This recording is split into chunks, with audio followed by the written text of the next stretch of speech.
Nagawa qiyyo siniif habaayatu ijoolleen TikTokii qola jala jirtanii hundumti keessanii viidiyoon kun filterii maleedha. Warroonni maadaatii qabdan itti fayyadama. Anaan fuulli koo ergan biyya Arabaa ufee baay'ee tokkoon maadaatiidhaan narrakkadhan ture jechuudha. Mana yaalaallee deemee manni yaalaallee na yaalee qorichallee naaf kennee garuu na fayyisuu hin dandeenye dhugaa waaqa kana. Inna waggaa baay'eef narra ture amma kunoo galata waaqayyoo narraa badaa jira jechuudha. Ilaala filterii maleedha kunoo ilaala narraa badaa jira gama kanaanis narraa badaa jira jechuudha. Ija koo jalalleen gurraacha jechuudha.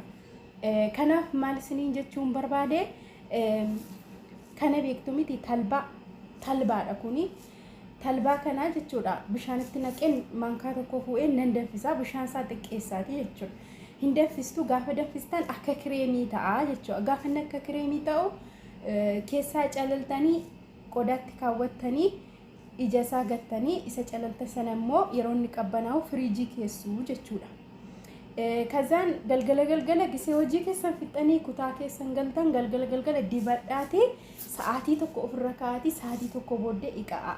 Ji'a tokko gidduutti luwwixii isaa argitu jechuudha. Jijjiirama addaa qaba. Dhugaa waaqa ani baay'ee mokkoreera saamnaallee wantoota garaagaraa mokkoreera garuu narraa balleessuu hin dandeenye.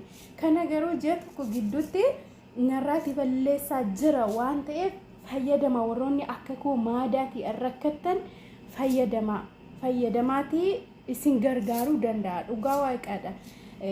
Baay'ee tokko fuulli koo babbadee ture jechuudha. Dhugaa waaqa na warroonni fayyadamuu barbaadan talbaa kana fayyadama.